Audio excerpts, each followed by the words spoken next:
এক আল্লাহর বান্দা 70টা বছর ধরে আল্লাহর ইবাদত করলো। 70 বছর ধরে ইবাদত করতে করতে করতে করতে একটানা 70 বছর পর্যন্ত ইবাদত করে আল্লাহর বান্দা ইবাদতে কাটাইলো। 70 বছরের দিন রাত 24 ঘন্টা আল্লাহর ইবাদত করলো। ইবাদত করার পরে শয়তান এবার তার পিছনে লাগলো। শয়তান বলল, হা দেখি বুজুর্গ, কত বছর তুমি ইবাদত করতে পারো। এবার এই বুজুর্গ 70 বছর পরে শয়তান একটা সুন্দরী নারীকে এই আল্লাহর আবেদ বান্দার প্রতি লালায়িত করে দিল। এই যুবতী, এই সুরুষী নারী, এই বেপর্দা বেহায়া নারী ওই আল্লাহর অলির সঙ্গে, ওই আবেদের সঙ্গে একসাথে ওই আবেদের মন আশা হয়ে গেল। একটানা 7 দিন পর্যন্ত তারা জানা করলো। 7 দিন পর্যন্ত জানা করার পরে ওই আবেদের অন্তর চোখ খুলে গেল। এরপরে শুধু তওবার ইস্তেগফার আর কান্নাকাটি করতে লাগলো, আল্লাহ আমি ভুল করে ফেলছি গো মাওলা, আমার জীবনে অনেক বড় ভুল হয়ে গেছে আল্লাহ, আমি জেনা করে ফেলছি। এরপরে লোকটা ওই এলাকা ছেড়ে অন্য এলাকায় চলে গেল।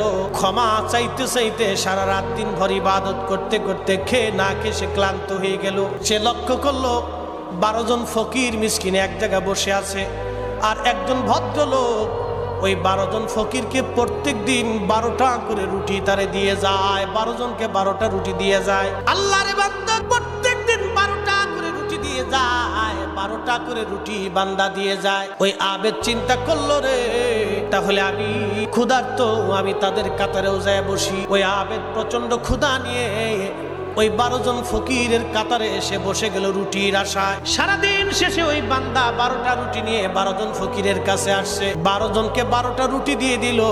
ওই আবেদও একটা রুটি পাইলো, কিন্তু একজন ফকির মিসকিন একটা রুটি পাইলো না, একজন বাদ গেল। ওই মিসকিন ডাক দেব, আল্লাহর বান্দা তুমি প্রত্যেক দিন 12টা করে রুটি দিয়ে যাও, আজকে আমার রুটি দিলে না, কারণ কি? আমি রুটি পাইলাম না, কারণ কি? ওই লোক বলল, আমি তো 12টাই রুটি দিছি, তোমাদেরকে 12টা রুটি দিলাম, তাহলে তোমাদের মধ্যে কেউ একটা রুটি চুরি করছে। যেহেতু একটা রুটি চুরি হয়ে গেছে, আগামীকাল থেকে আমি আর তোমাদেরকে রুটি দেব না। তখন আবেদের অন্তরে বড় মায়া লাগলো, হারে আমার কারণে একজন ফকির একটা রুটি পাবে না, তা হয় না। ওনার প্রাপ্য যে রুটিটা উনি পাইছিলেন একটা রুটি, বড় মায়া লাগার কারণে ফকিরকে তিনি দান করে দিলেন।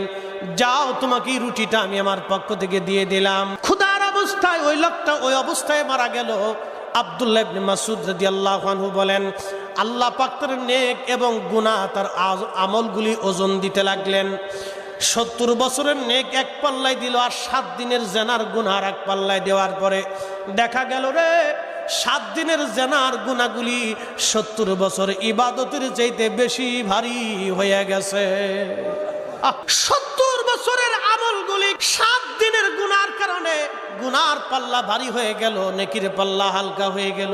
আল্লাহ পাক আবার বলেন, ফেরেশতারা রে, তোমরা ওই বান্দাকে যে রুটি দিছিলে, এই রুটির পাল্লাটা এক পাশে দাও। রুটির পাল্লা আর এক পাশে দেওয়ার পরে 7 দিনের গুনাহ আর এক পাল্লায় দেওয়ার পরে দেখা গেল রুটির পাল্লার ওই যে সাদকা একজন ফকিরকে একটা রুটি দিয়ে দিছিল আবেদ বান্দা, নিজে না খাইয়া আরেকজনকে খাবার দিল, ওই নেকটা ওই 7 দিনের গুনার চাইতে বেশি ওজন আল্লাহ বানাই দিয়েছে।